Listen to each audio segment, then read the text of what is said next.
వినండి. కథ పేగుబంధం. రచయిత అనుగారు. ఫోన్ రింగ్ అవుతోంది. వంటగదిలో నుండి వసు వచ్చి ఫోన్ లిఫ్ట్ చేసింది. ఫోన్ మాట్లాడి పెట్టేసింది. ఫోన్లో ఎవరు అంటూ వచ్చాడు ఆకాష్. అప్పుడే ఆఫీస్ నుంచి వచ్చి షూస్ విప్పుతూ. మీ అమ్మగారు అంది వసు మొహం తిప్పుతూ. అవునా, ఏమంది మా అమ్మ అన్నాడు ఆకాష్ లోపలికి వచ్చి కూర్చుంటూ. మీ అమ్మా నాన్న మన ఇంటికి వస్తారంట అని వసు చెప్పడం పూర్తి కాకముందే, అవునా ఎప్పుడు అన్నాడు ఆకాష్ ఆతృతతో. 2 రోజుల్లో వస్తారంట, ఇక్కడే ఉంటారంట అన్నది వసు చిరాకుగా. అవునా, అదేంటి, ఏం జరిగి ఉంటుంది? వాళ్ళకి ఆరోగ్యం బాగానే ఉందా? ఏం జరిగి ఉంటుంది, నేను మాట్లాడుతా అంటూ జేబులో నుంచి ఫోన్ తీశాడు ఆకాష్. ఆకాష్ వాళ్ళ అమ్మతో మాట్లాడాడు. ఏమైంది, మాట్లాడారా? ఏమంది మీ అమ్మ అన్నది వసు. ఏమీ అనకుండా స్నానానికి వెళ్ళాడు ఆకాష్. వసు కూడా ఆకాష్ని ఇంకా ఏమీ అడగకుండా అలాగే ఉండిపోయింది. అలా 2 రోజులు వసు, ఆకాష్ ఆ విషయం గురించి ఏమీ మాట్లాడకుండా ఉన్నారు. ఈరోజు ఆదివారం, ఈ విషయం అటో ఇటో తేలిపోవాలి అనుకుంది. ఆకాష్ చేతికి కాఫీ ఇచ్చింది. ఏంటండి, ఏమీ మాట్లాడడం లేదు? మీ అమ్మ నాన్న మళ్ళీ ఫోన్ చేశారు. మీరు వారికి ఏం సమాధానం చెప్తారు చెప్పండి? వసు అడిగింది కొంచెం కోపంగా. ఏం చెప్పాలి? అమ్మా నాన్న వస్తానన్నారు, రానివ్వు. ఇక్కడే ఉంటానన్నారు, నీకేంటి? అదేంటండి అలా మాట్లాడుతున్నారు? వాళ్ళు ఇక్కడెలా ఉంటారు? అంటే ఏంటి? ఇంత పెద్ద ఇంట్లో వాళ్ళకి ఒక రూమ్లో ఉండే స్థలం లేదా? అసలే మన ఇంటికి అప్పుడప్పుడు పెద్దవారు వస్తూ ఉంటారు. వారి ముందు మీ అమ్మా నాన్న పల్లెటూరి వాళ్ళలా ఉంటారు. పోయినసారి వచ్చినప్పుడు మా మేడం అత్తయ్యని చూసి మీ ఇంట్లో పని మనిషా అని అడిగింది. నాకు తల కొట్టేసినట్టు అయింది. ఏంటి, వాళ్ళు పల్లెటూరు వాళ్ళైతే నేను పల్లెటూరి వాడినే కదా, నువ్వు కూడా పల్లెటూరి దానివే కదా. ఏదో ఇక్కడ మీ మావయ్య ఉంటారు కాబట్టి వారి దగ్గర నువ్వు మీ అన్నయ్య చదువుకుని ఇక్కడే ఉండిపోయారు. మీ వాళ్ళని మీ అన్నయ్య ఢిల్లీకి తీసుకెళ్లడం వలన వారికి కొంచెం పట్నం అలవాటయింది. నేను కూడా మా వాళ్ళని ఎప్పుడో తీసుకురావాల్సింది, ఇప్పటికే లేట్ చేశాను. అది కాదండి, అప్పుడప్పుడు వాళ్ళు ఇక్కడికి వస్తూ ఉంటారు కదా, ఇక్కడే ఉండడం ఎందుకు? పైగా మీరు డబ్బులు పంపిస్తున్నారు కదా, ఇంకేంటి?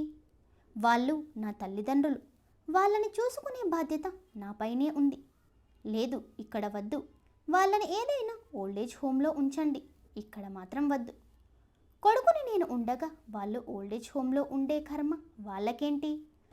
ఆ రోజే మాతో వచ్చేయండమ్మా అంటే మా అమ్మ మొహమాటంగా, ఇప్పటి నుండే మీతో ఉండడం ఎందుకు? మేము ఇంకా పెద్దవాళ్ళమైతే మీ దగ్గరే కదా ఉండేది అంది. పైగా నువ్వు కూడా, అవును అత్తయ్య, మీ కొడుకు సొంత ఇల్లు కట్టాలని అనుకుంటున్నాడు, అప్పుడు వచ్చేయండి. పైగా ఇక్కడ వాతావరణం మీ ఆరోగ్యానికి మంచిది అంటూ మాట్లాడి వాళ్ళని ఇక్కడికి రాకుండా చేశావు. వాళ్ళు ఇక్కడ ఉండడం వద్దు అంతే.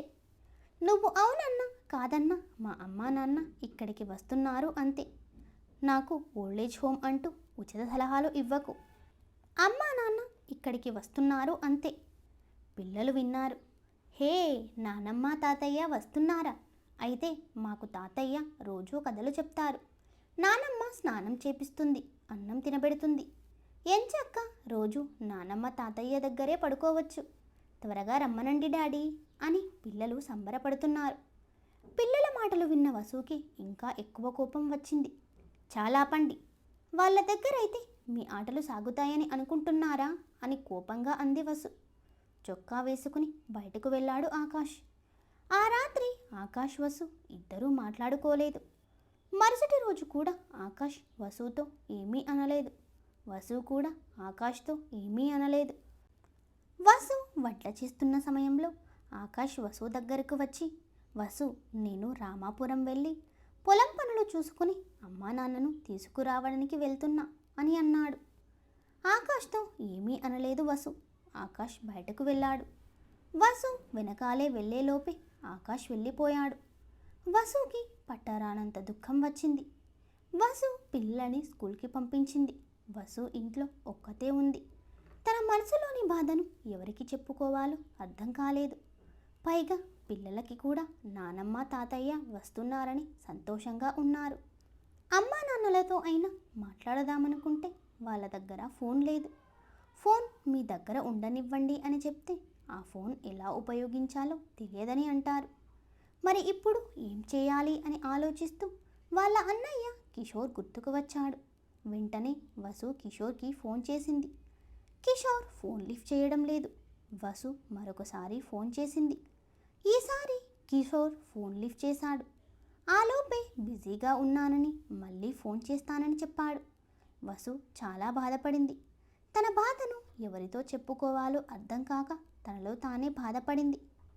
అత్త మామ మంచివారే, కానీ అందరూ దగ్గర ఉంటే గొడవలు అయ్యి విడిపోవలసి వస్తుందేమో అనే భయం వసుకి. రాత్రి 8 అవుతోంది. ఆకాష్ తన తల్లిదండ్రుల్ని తీసుకుని వచ్చేశాడు.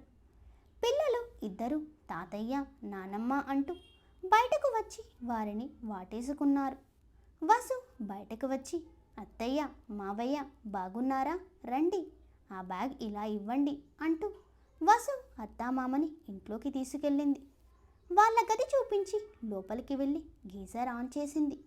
అత్తయ్య మావయ్య మీరు స్నానం చేసి రండి, నేను వంట చేస్తాను అన్నది. అలాగే అమ్మా అని వాళ్ళు అన్నారు. వసుని చూసిన ఆకాష్ అమ్మా నాన్నని చూసి ఏం గొడవ చేస్తుందో ఏమో అని భయపడ్డ ఆకాష్ కుదుటపడ్డాడు. అందరూ కలిసి భోజనం చేసి కాసేపు మాట్లాడుకుని అందరూ పడుకున్నారు. తెల్లవారుతుంది. సమయం 5 అవుతోంది. ఇంతలో కాలింగ్ బెల్ మోగింది. ఈ టైంలో ఎవరు అనుకుంటూ వసు డోర్ తీసింది. డోర్ తీయగానే అమ్మా నాన్న కనబడ్డారు. వసు ఆశ్చర్యపోయింది. వారిని లోపలికి రమ్మంది. ఇంతలో ఆకాష్ వచ్చి, అత్తయ్య మావయ్య ఎలా ఉన్నారు, రండి లోపలికి రండి. వసు అత్తయ్య మావయ్యకి టీ తీసుకురా వెళ్ళు అన్నాడు. అమ్మా నాన్న ఇక్కడ ఉండడానికి వచ్చారని వసు వాళ్ళ అమ్మా నాన్న మాట్లాడడానికి పిలిపించాడేమో అని ఆకాష్ కంగారు పడ్డాడు. కానీ వసుని చూస్తే వాళ్ళు వచ్చేది వసుకి కూడా తెలియదని అర్థమైంది ఆకాష్కి. ఆకాష్ వాళ్ళ అమ్మా నాన్న ఉదయాన్నే లేవడం అలవాటు ఉండడం వలన వసు వాళ్ళ మాటలు విని మేల్కొన్నారు. యోగక్షేమాలు అయ్యాయి. ఆకాష్కి వసు వాళ్ళ అమ్మా నాన్న మొహంలో సంతోషంగా లేరని ఏదో జరిగి ఉంటుందని గమనించాడు. అంతకుముందే వసు అమ్మా నాన్న మొహంలో బాధని గమనించింది. ఎంతైనా కూతురు కదా. అక్కడ అందరూ ఉండడం వలన వసు వారిని ఏమీ అడగలేకపోయింది. ఏం జరిగి ఉంటుందో అమ్మా నాన్నని అడిగి తెలుసుకుందామని వసు చూస్తోంది. కానీ అత్తమ్మ పిల్లలు అందరూ ఉన్నారు. లోపలికి వెళ్ళి ఏదో మాట్లాడి వచ్చేసింది. మధ్యాహ్నం భోజనం చేశాక చూసింది. అయినా వసుకి వీలవలేదు. సాయంత్రం సమయం అయింది. వసు అమ్మా నాన్నలతో మాట్లాడాలనుకుంది. అత్తామామలతో మాట్లాడుతున్నారు. వసు రాత్రి వరకు చూసింది. అయినా కుదరలేదు. అందరూ పడుకున్నారు. మరుసటి రోజు ఉదయం అందరూ టిఫిన్ చేశారు. ఆ తరువాత వసు అమ్మా నాన్నల రూమ్కి వెళ్ళింది. అమ్మ కూర్చొని ఏదో ఆలోచిస్తుంది. వసు అమ్మ పక్కన వెళ్ళి కూర్చుంది. అమ్మ నాన్న ఎక్కడ ఉన్నారు, మావయ్య వాళ్ళతో మాట్లాడుతున్నారు అన్నది జానకమ్మ. నాన్న లేకపోయినా పర్వాలేదు, అమ్మని అడిగి తెలుసుకుంటానని అనుకుంది వసు. అమ్మ ఏమైంది, మీరెందుకు ఇలా ఉన్నారు, ఏం జరిగిందమ్మా అని వసు అడిగింది. కూతురు అలా అడుగుతుంటే జానకమ్మకి కన్నీరు ఆగలేదు. ఏడుస్తోంది. అమ్మని ఎలా ఓదార్చాలో వసుకి అర్థం కాలేదు. మీ అన్నయ్య పెళ్ళయ్యాక మొత్తం మారిపోయాడు వసు. మీ వదిన మీ అన్నయ్యని మార్చేసింది. మేము మంచిగా ఉన్నప్పుడు, మా పనులు మేము చేసుకున్నప్పుడు మమ్మల్ని ఏమనలేదు. ఇప్పుడు మా పనులు మేము చేసుకోలేని పరిస్థితుల్లో మమ్మల్ని ఇంట్లో ఉండడానికి వీల్లేదు అంటున్నారు. అమ్మ మాటలు వింటున్న వసు షాక్ అయింది. మేము పల్లెటూరు వాళ్ళము కాబట్టి వాళ్ళ స్నేహితులు వచ్చినప్పుడు వాళ్ళకి మా వల్ల ఇబ్బందిగా ఉంటుంది అని మమ్మల్ని ఒక ఓల్డేజ్ హోమ్లో ఉంచుతారంట. నిజం చెప్పాలంటే ఇప్పుడు మిమ్మల్ని చూడడానికి మీ అన్నయ్య మమ్మల్ని తీసుకురాలేదు. మేము ఎప్పటి నుంచో దగ్గరికి తీసుకువెళ్ళమని అడిగితే ఇప్పుడు బెంగళూరులో పని ఉందని బెంగళూరుకి వెళ్ళి పని చూసుకొని వెళ్ళాక ఒక అనాథాశ్రమంలో పెట్టడానికి నిర్ణయం తీసుకున్నాడు. ఈ మాటకి వసుకి గుండె పగిలినంత పనయింది. తల్లిదండ్రులు పిల్లలను ఎంతో అల్లారు ముద్దుగా పెంచుకుంటూ ఎన్నో కలలు కంటారు. అలాంటిది తల్లిదండ్రులు ముసలివారు అయ్యాక వారిని అనాథ ఆశ్రమంలో పడేస్తున్నారు. మాకు కొడుకు ఉండి కూడా ఒక అనాథలా బతకవలసి వస్తుందని అనుకోలేదు తల్లి. మాలాంటి కష్టం ఏ తల్లిదండ్రులకు రాకూడదు. వసు చేయాలనుకుంది తలుచుకుని పశ్చాత్తాపడింది. తల్లిని ఓదార్చడం వసు వల్ల కాలేదు. మీ అన్నయ్య పెంపకంలో మేమేదైనా తప్పు చేసినా నీ విషయంలో తప్పు చేయలేదు. మీ అత్త మామకి నువ్వు మంచి కోడలిగా దొరికావు. వారు అదృష్టవంతులు. నువ్వు వారిని బాగా చూసుకుంటున్నావు. నీలా కొంతమందే ఉంటారమ్మా అన్నది జానకమ్మ. అమ్మ మాటలకి వసు తల కొట్టేసినట్టు అయింది. అందరూ వెళ్ళి హాల్లో కూర్చున్నారు. కాసేపటికి కిషోర్ వచ్చాడు. సాయంత్రం వరకు ఉన్నాడు. సాయంత్రం సమయంలో అమ్మ నాన్న రెడీ అవ్వండి వెళ్దాం అన్నాడు. ఆ మాటకి ఇంట్లో ఒక్కసారిగా నిశ్శబ్దం అయింది. ఆకాష్ ఒక్కసారిగా అత్తయ్య మావయ్య ఇక్కడే మాతోనే ఉంటారు. నిన్ను కని పెంచి చిన్నప్పటి నుంచి అల్లారు ముద్దుగా చూసుకున్న నీ తల్లిదండ్రులని ఈరోజు నువ్వు వారిని బాగా చూసుకోవలసింది పోయి నీకు బరువై అనాథాశ్రమంలో వేస్తున్నావా? నువ్వు కడుపులో ఉన్నప్పుడు నువ్వు కూడా వారికి బరువని వాళ్ళు అనుకుంటే ఈ రోజున ఉండేవాడివే కాదు. నీకు కూడా ఒక కొడుకు ఉన్న విషయం మర్చిపోకు. పెద్దవారు ఇంట్లో ఉండడం మనకు మంచిది. వారి అవసరం మనకు చాలా ఉంది. వారు సంతోషంగా ఉంటేనే ఇంట్లో ప్రశాంతంగా ఉంటుంది. నిన్ను తిట్టాలని కాదు కిషోర్. ఎందుకు చెప్తున్నాను నేను అనేది ఆలోచించు. మేమే అత్తయ్య మావయ్యని చూసుకుంటాం. అది బావగారు. నాకింకా ఏమీ చెప్పకు. ఇక్కడి నుండి ఇక నువ్వు వెళ్ళు అన్నాడు ఆకాష్. కిషోర్ తల కిందకు వేసుకుని వెళ్ళిపోయాడు. ఆకాష్ మాటలకి వసు సంతోషించింది. కాసేపటికి వసు టీ పట్టుకుని వచ్చి అందరికీ ఇచ్చింది. వసుని చూస్తూ మాకు బంగారం లాంటి కోడలు వచ్చింది. మేము చాలా అదృష్టవంతులం అన్నారు ఆకాష్ అమ్మా నాన్న. వసుపై వారికి ఉన్న నమ్మకానికి వసుకి మరోసారి తల కొట్టేసినట్టు అయింది. ఆకాష్ రూమ్లోకి వెళ్ళడం గమనించిన వసు ఆకాష్ దగ్గరకు వెళ్ళింది. ఇవ్వండి ఇదంతా అని అడగడం పూర్తి కాకముందే, నీతో మీ అమ్మ చెప్పేటప్పుడే మీ నాన్నగారు మాతో చెప్పారు. బాధపడ్డారు. అమ్మా నాన్న మేమంతా కలిసి ఈ నిర్ణయం తీసుకున్నాం అన్నాడు ఆకాష్. ఆకాష్ కాళ్ళ మీద పడి నన్ను క్షమించండి. నేను అత్తయ్య మామయ్య విషయంలో కఠినంగా ప్రవర్తించాను. అత్తామామలను ఇంట్లో ఉంచడానికి ఒప్పుకోకపోయినా మా అమ్మా నాన్నలను ఇక్కడ ఉండడానికి ఒప్పుకున్నారు అన్నది వసు ఏడుస్తూ. చచ ఏం మాట్లాడుతున్నావు? నాకు నా తల్లిదండ్రులు ఎలానో నీ తల్లిదండ్రులు కూడా అంతే.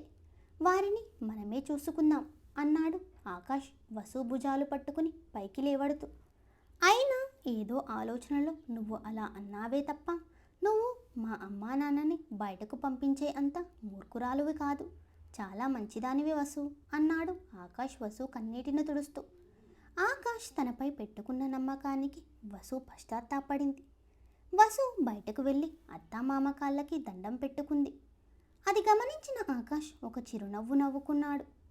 ఈ రోజుల్లో తల్లిదండ్రులను రోడ్డున పడేసేవారు చాలామంది ఉన్నారు. పిల్లల్ని ప్రాణంగా చూసుకునే తల్లిదండ్రులను సంతోషంగా ఉండేలా చూసుకునే బాధ్యత వారి పిల్లలుగా ప్రతి ఒక్కరికి ఉంది. ప్రతి ఒక్కరికి ఈ కథ చేరాలని మనస్ఫూర్తిగా కోరుకుంటున్నాను. Thank you for watching. ఈ కథ ఎలా అనిపించిందో కామెంట్ బాక్స్లో కమెంట్ చేయండి friends. Thank you for watching.